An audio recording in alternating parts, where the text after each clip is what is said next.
অনিয়ন্ত্রিত ডায়াবেটিস নীরবে শরীরের ক্ষতি করে, বিশেষ করে পায়ের। তাই আগেভাগে সতর্ক হওয়া জরুরি।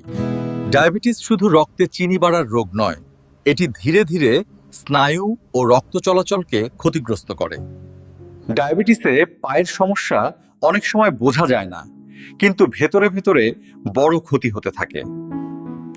পায়ে ঝিনঝিন ভাব বা অনুভূতি কমে যাওয়া ডায়াবেটিসের একটি গুরুত্বপূর্ণ সতর্ক সংকেত। পায়ের ছোট সমস্যা অবহেলা করলে তা ভবিষ্যতে বড় জটিলতার কারণ হতে পারে।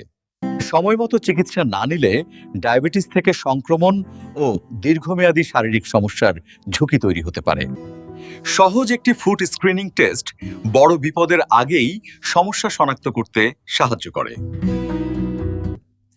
আগেভাগে স্ক্রিনিং করলে অনেক ক্ষেত্রেই জটিল চিকিৎসা এড়ানো সম্ভব। ডায়াবেটিসের জটিলতা সাধারণত ধীরে ধীরে বাড়ে, তাই নিয়মিত চেকআপ অত্যন্ত প্রয়োজন। আপনার সমাধানের জন্য দেরি না করে diabetic food and vital care হসপিটালে যোগাযোগ করুন। আমাদের হাসপাতাল ঘোপ সেন্ট্রাল রোড, রাজুর মোড়, সদর, যশোর। স্ক্রিনে দেওয়া নম্বরে যোগাযোগ করুন।